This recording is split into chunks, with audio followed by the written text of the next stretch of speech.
and welcome to this weekend's edition of Unplugged. And my guest today is someone who, of course, you keep hearing about multi-baggers, but what about a multi-bagger fund from an NAV of 10 rupees to an NAV of 850 rupees in a matter of 10 years? Someone who identified stocks at market cap of 150 crores and they have now reached market cap of 40 and 50,000 crores. You would have guessed it right. It's Madhu Kela, the Chief Investment Strategist at Reliance Capital. Madhu, good to have you on the show. Thank you, Anuj. Thanks for having me here. Okay, let's, we're doing this show at KJ Somaiya Institute of Management where, Madhu, you did your MBA. So tell us a little about your start. I believe you grew up in a very small town in a Hindi medium school. Yes. Your journey from there to KJ Somaiya and to Reliance Capital. So it was, I would say, I'm a very son of a very proud farmer. My father still lives in the same village. The population of the village still is 10,000. And when I came, in Chhattisgarh. Yeah, in Chhattisgarh, it's a place called Kurud, near Raipur. And when I came, the population was 3,000-4,000. I did all my schooling in the village up till class 11th in Hindi medium. Okay. Absolutely pure Hindi medium. Till 11? Absolutely, till class 11. Okay. Did my graduation in a small place near Kurud called Dhamtari. And did it in B-commerce, B-com. Yes. So obviously when I came here, I came with only one determination, that under any circumstances, I cannot go back. Okay. Because all my uncles, everyone who was intelligent, they all told me that you don't know English, you are not graduated in English medium, you are going to do the MBA course, which is pure English medium. How are you going to do it? So till 11th you had no exposure of English at all? Absolutely nothing. Even like we started we started learning ABCD in class 7th or 8th. Okay. So we had little bit exposure, yes. But it was all the subjects were in Hindi medium. Hindi. So even mathematics would be 5 guna 4 barabar 20 exactly. and 5 into 4 is equal to 20. Yeah, so, absolutely. I still remember 3 satte 21. Yes, 3 times 7 equals 21, of course. Yeah. But what about your MBA education? What was the best part about that? So when I came here, it was only a dream and maybe absolute willpower that I have to do it. There is no going back. So I actually prepared for 1 year for an MBA entrance exam. I stayed in a Sydenham hostel and took admission in Sydenham College to prepare for my MBA and appeared in the entrance exam. So it's a long story, but just to cut it short, in my group discussion, obviously I could not speak as fluent in English as it was required. So I requested the person that I should be allowed to speak in Hindi because you are not judging my language. Yes. So they allowed me. So I passed through the group discussion and then the interview came. And the interview again I requested that if I do not learn speaking English as fluently, then you can withhold my degree. Okay. So I was very fortunate. This institute gave me a chance, and that is really my passport to enter Mumbai and enter stock market. Was it a hindrance for you in corporate world as you picked up, of course, your English skills as well, or do you think because you were in stock markets, what really mattered was that you were able to pick good stocks? Of course, your English is now absolutely perfect, but you struggled in your initial years. Initial years, it was a little bit. I'll be very honest with you. And the whole upbringing that come from a small town, the way you dress, the way you talk, your exposure, your overall exposure, it all matters. Yes. But obviously, you have to weigh it against your willpower. So if you have the willpower, these things are passing phases of life, and I'm thankful to God that I passed this phase. Madhu, you and I have spoken a lot, off the market subjects. Your father had a lot of influence on your life, right? You grew up in a large family. Just tell us a bit about the kind of influence your father had and the kind of teachings that he had for you. My father, actually, as I said, he's fourth pass. My grandfather expired when my father was 2 years of age. He really grew us nicely. And my elder brother, who is no more, he had a lot of influence on me. Okay. So we are 3 brothers and 3 sisters. I lost my brother at the age of 49 years. But, he was the one who actually pushed me that you must do it, you can do it type thing. So the entire family was very, very supportive. They knew that if I decide, then I can do it. And obviously our resources were very, very small. Yes. How much can you earn in a small village doing farming? Yes. But my father said that, even if I have to sell my land, I will sell. But you must go and get the best education possible in Bombay. Okay, let's talk a bit about your initial years in this industry. You joined a couple of small companies before you moved to Motilal Oswal. Yeah. And then, of course, there was no looking back when you moved to Reliance. Just tell us about your initial journey in the corporate world. So initial journey was a conviction in the stock market. So when I was in the college itself, I got a little bit of exposure to the market. We were in a Sydenham college, there were a couple of boys who used to trade the market, and one or two of them very smart also, who were investing. Okay. So, they used to make a couple of phone calls, and someone used to say, I made 10,000, I made 20,000. Which used to be big money at that point. Big right? money even today, yeah. But I am saying big money for a boy who is coming from a small village. Yes. I've seen my father make 2 lakh rupees in a shop. Yes. So, it was big money by any standard for me. I was very curious at that time.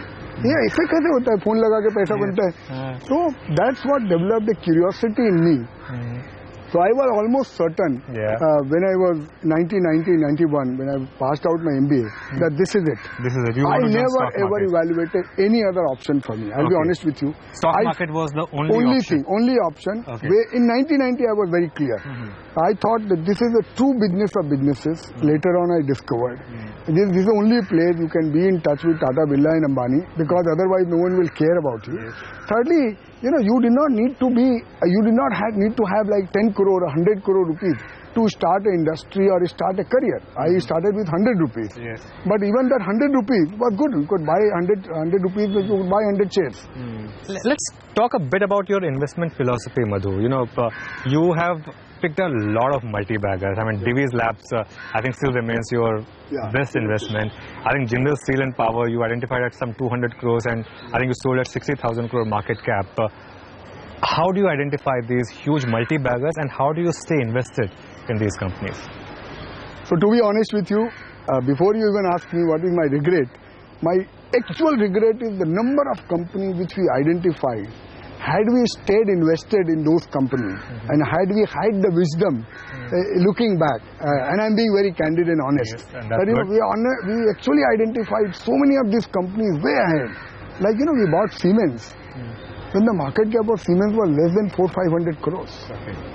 And we bought sizable quantity. But in the early years, what happened, the moment the stock went up 2 times, 3 times, 4 times, there was a temptation. And we are always able to find new ideas. Yes. Only later on we realized that the new incremental ideas we are finding are inferior to the ones which we are selling. Yes. Yes. But to answer your question, I would say a lot of it actually in the early years came out of passion. Okay. Because I was so involved in my job I am still in. So, we will go and meet a lot of these smaller companies 1 time, 2 times, 3 times, try and understand as to what is it which you are wanting to do. Like, with precaution I must say that whatever I am speaking, you please do take care. It is not a recommendation to buy or sell any shares. But like we went and invested in Divi's Lab. I could find when I met with Mr. Murli Divi for the first time, he was absolutely phenomenal person, full of energy and passion for his business. I didn't understand that time pharmaceutical and this will happen. But I knew that he is the right jockey. He will make sure the horse will run. So that was a call at that time, because at 150 crore rupees there was nothing much to lose. Later on, with the help of a lot of my colleagues who understood pharmacy and pharmaceutical, we developed deep understanding. We went to many fairs and we kept on doing research and we continue to do research.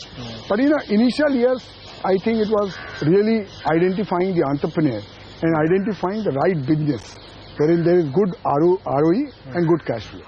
I also heard that, there are some interesting things about you. I've heard that someone told you about a rice company and you were so excited that you, at the midnight, you ended up at the godown of the company to see their business. Is that story right? So I'll tell you a better one. I'll tell you a better one. So we went to this Vardhaman Spinning and Mahavir Spinning. Okay. I heard about the promoter. That is a fantastic guy. Okay. He was very liquid stock. Okay. And at that time I was working in Motilal Oswal. So I told Ramdevji that we can't source this stock So I literally took a train. Those days there were no flight to go to Ludhiana. Okay. I went and sat in the office of Mahavir Spinning, Okay. and I told them I am not leaving till the time you give me the block. Okay. So that was the real passion to do work, because, and you can only do it because you thoroughly enjoy it. Yes. One more story. Tell me if this is right or not. That when you were invested heavily in pharma stocks, and you knew that the US FDA officials were visiting, you would book the rooms in same hotel just to try and get any sense done of a lot of homework. any sense of what was happening, and just try to get a sense of how the US FDA works. That's right. That's right, absolutely. Because those are early days. We didn't know anything about the regulation. We didn't know about how this whole industry works, how important is the approval process. Yes. So the only way to know was, you go meet some of them. Whatever they say was a knowledge for me. Yes. It didn't matter what they were saying. And in the early years, whatever we picked up, at least we got to be very aware about US FDA inspection and this, that. And we understood the risk of investing in a pharma company way back in 2005-06. Yes. Okay. So, Madhu, let's talk about some more aspects of your life. I believe, you're influenced a lot by Sadhguru. Any key teachings that you have been, truly influenced by? That is the most recent thing, and I'm very happy that I got in touch with Sadhguru. The age and the stage of life I am. I think I needed a little bit of a spiritual portion to get added to my life. It is changed, and I'm sure it will change me a lot in due course of time. Learning early days, it's been just 1 year, but I'm practicing a lot of what was being taught to me. I did this course of inner engineering, by Isha Foundation, and Sadhguru himself conducted it. If one thing I have to advise you, it's not going to be a company. It is this course. Anuj, you must experience this. Because this is not about teaching and knowing. This is about experiencing. And you will experience yourself at such level. And I'm very happy that I did it. I'm in very close touch with the foundation. In fact, 2 weeks back, I went back to the ashram. And a very extremely soothing experience. I hope he continues to shower his blessing and I can progress on this path. Well, we are very proud of our Madhusudan Kwela. I think he's a wonderful example of hard work, passion, perseverance and integrity. And if one were to summarize what we want a Somaiya graduate to be, it would be a combination of those factors, and it would be Mr. Madhusudan Kwela.